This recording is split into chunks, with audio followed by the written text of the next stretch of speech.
Sir sir sir सुनिए। अबे ओ गवार, कौन है तू और तेरी हिम्मत कैसे हुई मेरे पापा को टच करने की? अरे मैम, आपने मुझे थप्पड़ क्यों मारा? मैं कोई पागल इंसान थोड़ी ना हूँ जो ऐसे ही किसी को भी बुलाऊंगा। अरे मैं इनको बहुत अच्छी तरीके से जानता हूँ। अरे क्या बकवास कर रहा है? अरे मैं नहीं जानता तुम जैसे गरीब लोगों को। जहाँ अच्छा आदमी देखा और रिश्ते बनाने चालू कर दिए। बेटी मैं नहीं जानता इसे, लेकिन मैं इन जैसे घटिया लोगों की सोच को अच्छी तरह से जानता हूँ। जहाँ बड़ा आदमी देखा नहीं, रिश्ते बनाने चालू कर दिए। वही तो पापा। अरे आप इतने बड़े प्रोफेसर हो और ये 2 कौड़ी का गरीब। आप कहाँ इन जैसे लोगों के मुंह लगते होगे? अबे ओ चल निकल यहाँ से, मेरे पापा नहीं जानते तुझे। सर सीरियसली, आप आज भी नहीं बदले ना बिल्कुल भी। सर सर सर सर वो मुझे ना आपके इंस्टीट्यूट में एडमिशन लेना था। बहुत सुना है आपके इंस्टीट्यूट के बारे में। मैं आईएएस ऑफिसर बनना चाहता हूँ। क्या एडमिशन चाहिए? तुझे पता है कि मेरे इंस्टीट्यूट की कितनी फीस है? भर पाएगा तू फीस? हाँ सर, मुझे आपके इंस्टीट्यूट की फ़ीस तो पता है, लेकिन अभी तो मैं इतनी ज़्यादा फ़ीस नहीं कर पाऊंगा। लेकिन हाँ, जितना मुझसे हो पाएगा मैं उतनी फ़ीस आपको दे दूंगा। एक बार मैं बड़ा आदमी बन गया ना, तो मैं आपके सारे पैसे लौटा दूंगा सर, आई प्रॉमिस। मैं बहुत होशियार हूँ। अरे ओ भिखारी, मैंने यहाँ यतीम खाना नहीं खोल रखा। तुझे मालूम है मेरे इंस्टीट्यूट में कितने रईसों के बच्चे पढ़ते हैं और तू गरीब यहाँ फ्री में पढ़ना चाहता है? अरे निकल यहाँ से। सर आप टीचर होके ऐसे बात कर रहे हो। टीचर का तो धर्म होता है ना अपने शिष्य को पढ़ाना। अरे तू मुझे मत सिखा। मैं एक टीचर हूँ और साथ में एक बिजनेसमैन भी हूँ। ये मेरा काम है तो मैं इससे पैसा कमाता हूँ। अगर घोड़ा घास से यारी करेगा तो खाएगा क्या? निकल यहाँ से।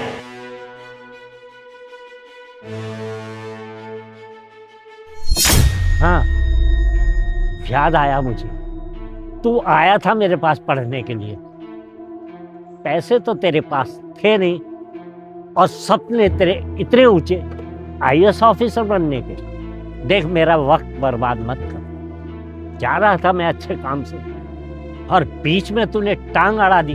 और देख बेटा, ऐसे ऐसे लोग भी होते हैं जिनके पास फूटी कौड़ी नहीं होती और आईएएस बनने के सपने देखते हैं। तुम गरीब लोग ना बहुत बड़े बड़े सपने देखते हो। आईएएस ऑफिसर बनना, आईपीएस ऑफिसर बनना है। मेहनत करनी तुम्हें आती नहीं है, पैसे तुम्हारे पास होते नहीं अच्छी कोचिंग के लिए, और तुम्हें आईएएस ऑफिसर बनना है। इस जन्म में तो तुम गरीब लोग ना कुछ नहीं बन पाओगे। तुम्हें 10 जन्म लेने पड़ेंगे, उसके बाद तुम्हारे पास पैसे आएंगे, कोचिंग ज्वाइन करोगे और फिर आईएएस ऑफिसर बनोगे।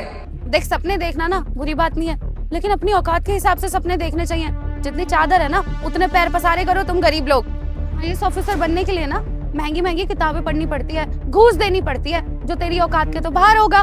पापा, हम आईएएस ऑफिसर के ही घर जा रहे हैं ना, वहाँ पर जाके ना इसकी नौकरी की बात कर लेंगे, क्योंकि बेचारा आईएएस ऑफिसर तो बन नहीं पाएगा, तो उनके घर में नौकरी की नौकरी ही कर लेगा।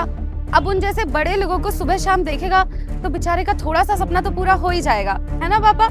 हाँ, तू बिल्कुल ठीक कह रही है साक्षी बेटा।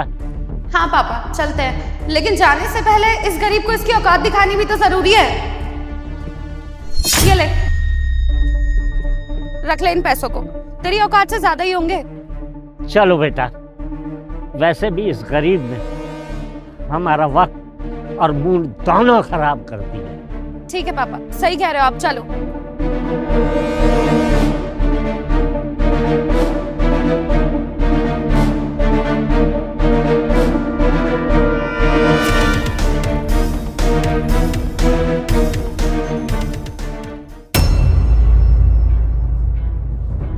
अरे वाह पापा, मेरे होने वाले पति का घर तो बहुत ही अच्छा है।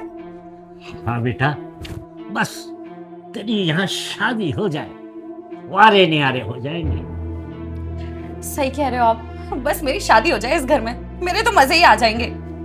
हाँ बेटा, आईएएस ऑफिसर है, अगर तेरी शादी हो गई ना तो जितना भी हमारे ऊपर कर्जा है वो सारा चुका दिया जाएगा, और जो हमने दुकान लोन पर ले रखी है ना उसका भी लोन सब क्लियर कर देंगे। बस शादी हो जाए बेटा। ये सब तो ठीक है पापा, लेकिन इतनी देर हो गई, वो अब तक आए क्यों नहीं?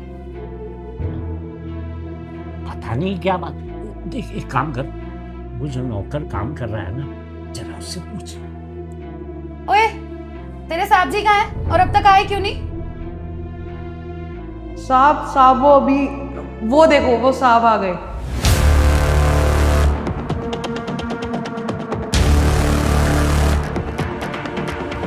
अबे तू यहाँ क्या कर रहा है? लगता है हमारा पीछा करते करते यहाँ तक आ गया।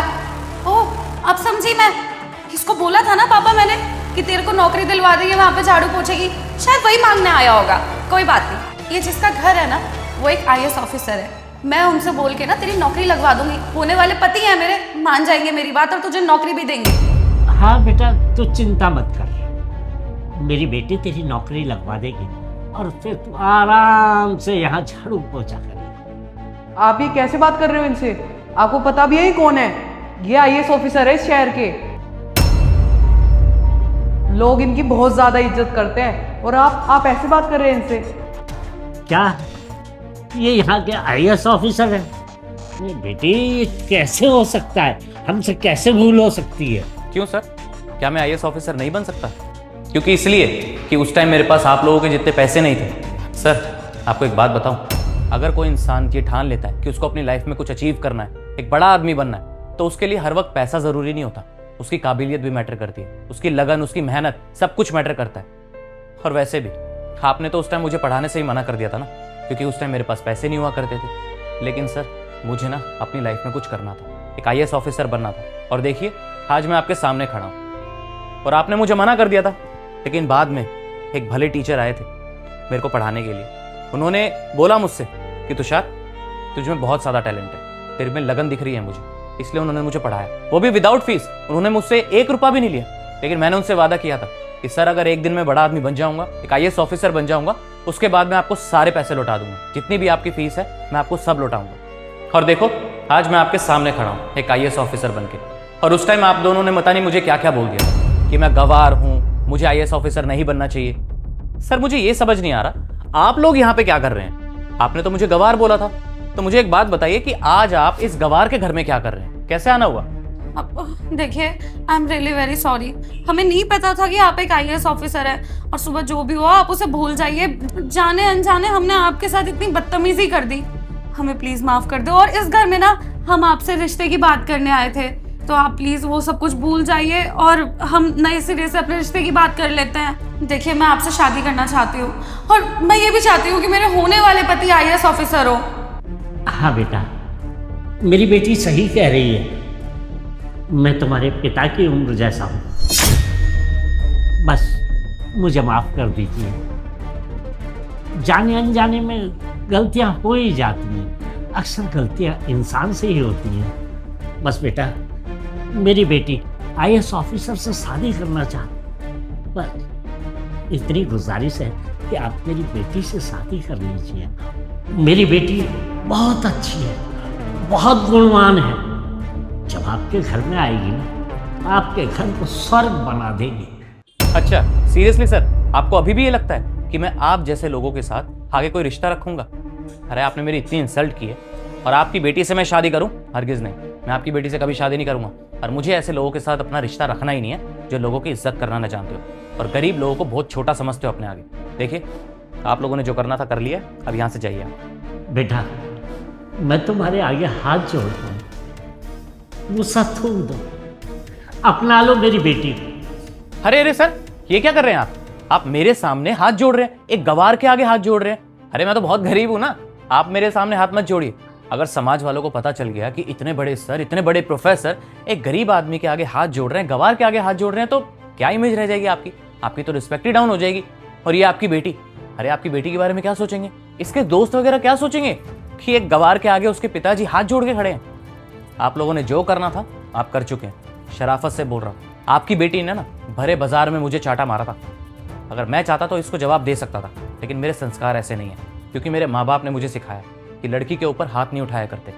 इसलिए आप लोगों से शराफत से बोल रहा हूँ, मुझे आप लोगों के साथ कोई रिश्ता नहीं रखना। हाथ जोड़ के बोल रहा हूँ, जाइए यहाँ से और अपनी शक्ल मत दिखाना आज के बाद। हाँ प्लीज आप मान जाइए ना इस रिश्ते के लिए, मत ठुकराइए मेरा रिश्ता प्लीज। हमसे बहुत बड़ी गलती हो गई, हम माफी मांग तो रहे हैं आपसे। ये सब बोलने का कोई फायदा नहीं है, अभी भी बोल रहा हूँ जाइए यहाँ से, वरना मुझसे बुरा कोई नहीं होगा। जाइए यहाँ से। और हाँ एक सेकंड, ये लीजिए आपकी अमानत जो आपने मेरे ऊपर फेंका था। मैं चाहता तो अभी तुम्हारे ऊपर फेंक सकता था, लेकिन मैं लक्ष्मी की इज्जत करना जानता हूँ, समझी तुम? अब उठाओ अपना सामान और निकलो यहाँ से।